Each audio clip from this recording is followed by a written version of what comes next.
하나님의 은혜를 받는 길. 시편 68편 1절에서 18절 말씀. 하나님의 은혜를 받는 길. 다윗은 베들레헴의 명문 이세 가문 출신으로서 성품도 좋았고 능력과 책임감과 리더십도 출중했다. 그러나 그것들만이 다윗의 성공 요인은 아니었다. 무엇보다 신실한 신앙을 통한 하나님의 은혜가 있었기에 다윗은 다윗 될 수 있었다.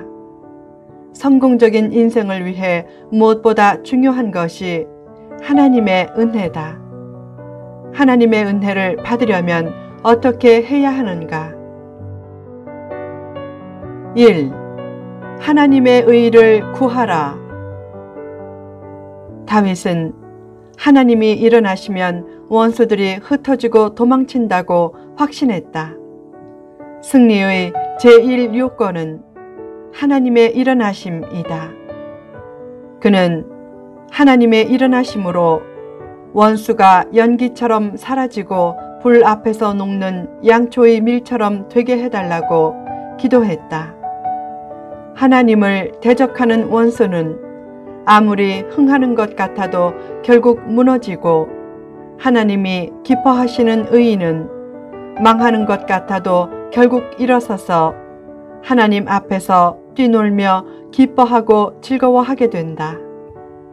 하나님의 일어나시기 전의 침묵이 오히려 두려운 것이다. 하나님의 침묵은 회개 촉구를 위한 소리 없는 메시지다.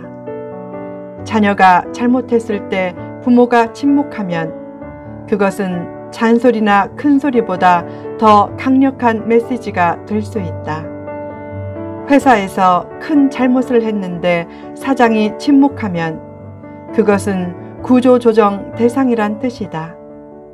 성도의 고난은 오히려 은혜의 길이 열리는 청신호가 될 수 있다. 고난 중에도 의인의 길을 다짐하고 고수하면 결국 하나님의 의를 따라 심은 대로 거두는 은혜를 체험하면서 기쁨과 즐거움이 넘치게 된다. 2. 하나님의 길을 닦으라. 다윗은 하나님을 하늘을 타고 광야를 행하시던 이라고 하며 하늘의 병거를 타고 광야에서 대적들을 물리쳐 주시는 하나님으로 묘사했다. 그러나 하나님이 대신 싸워주시고 물리쳐 주신다고 해서 가만히 있으면 안 된다. 하나님이 오실 길을 열심히 닦아야 자신도 떳떳하고 하나님의 역사도 더욱 나타난다. 우리나라 개발경제 시대에 가장 잘했던 일 중의 하나가 경부고속도로를 닦은 일이다.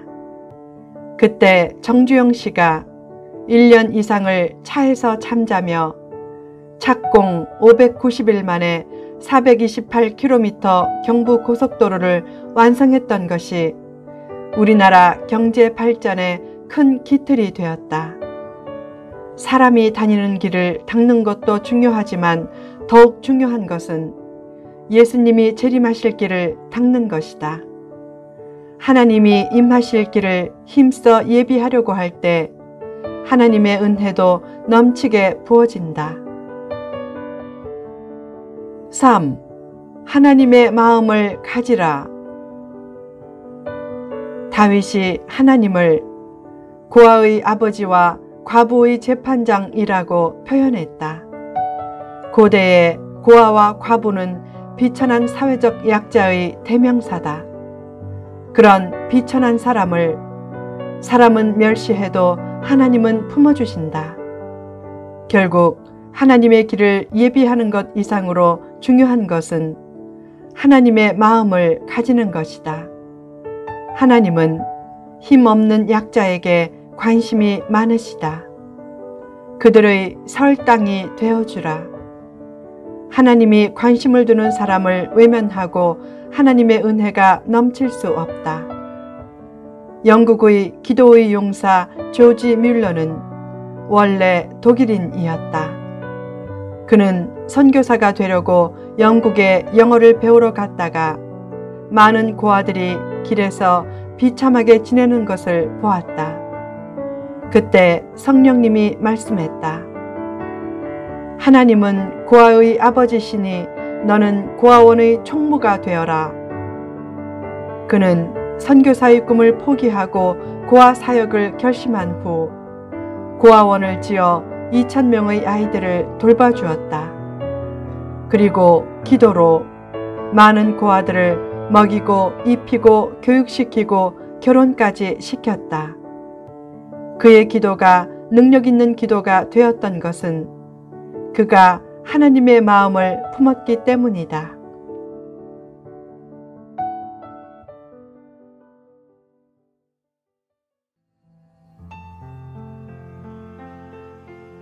어느 추운 겨울날 고아원 영화동의 보일러가 고장났다.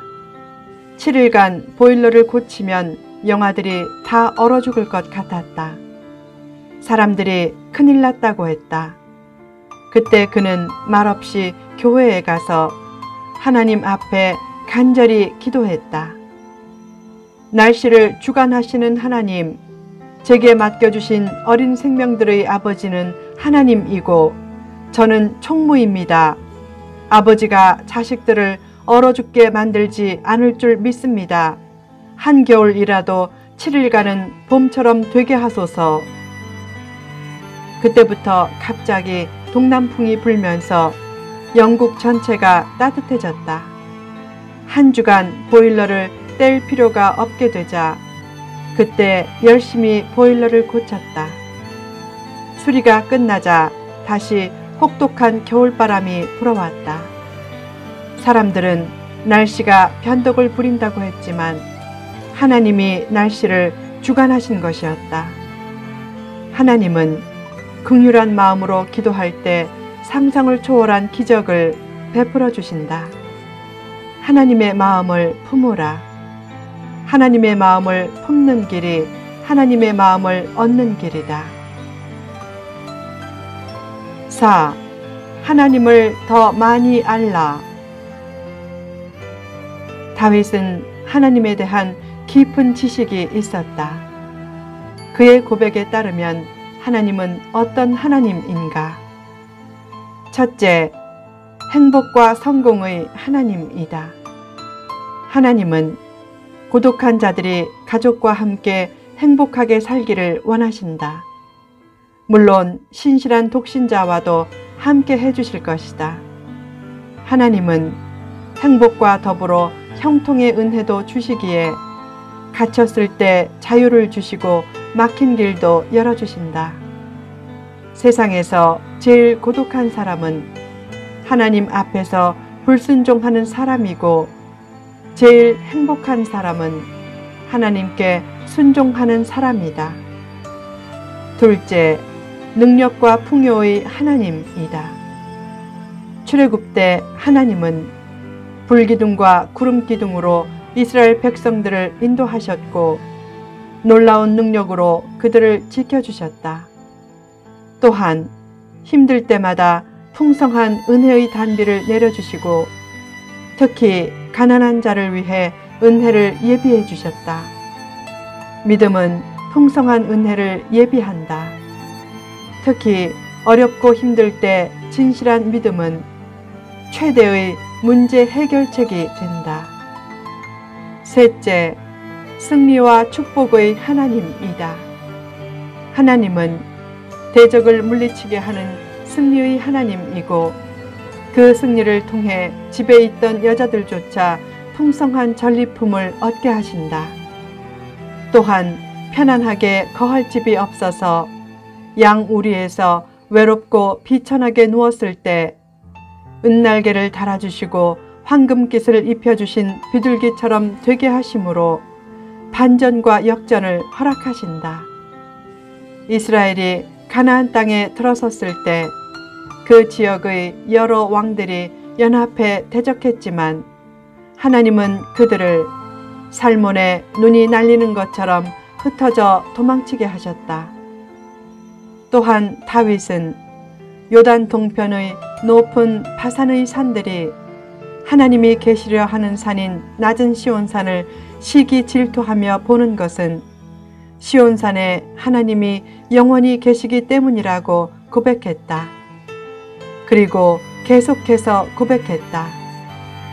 하나님의 병거는 천천히요 만만이라 주께서 그 중에 계심이 시내산 성소에 계심 같도다. 이 고백도 외형적 성취보다 하나님의 함께 하심이 더 복되다는 반전의 은혜를 암시한다.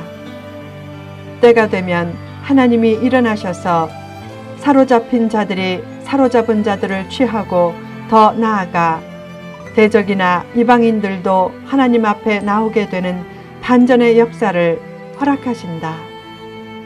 그 고백도 하나님이 함께 하시는 삶의 복을 잘 묘사한다. 하나님을 더 알고 하나님의 함께 하심을 믿고 하나님을 의지하면 현재 고난이 있어도 앞날에 놀라운 승리와 형통함이 있고 반전의 은혜가 넘치게 된다. 고난은 이 세상의 어떤 것보다도 신비한 것이다. 우주가 각종 신비를 간직하고 있지만 우주의 신비보다 더 신비한 것이 고난의 신비다. 특히 예수님의 고난이 얼마나 신비한 일이었던지 하늘의 천사들도 그 고난의 신비를 알고자 흠모했다.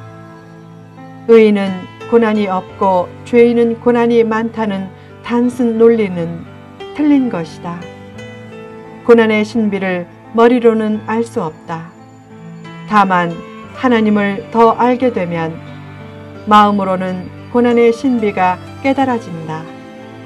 바로 그때 은혜의 문도 신비하게 열린다.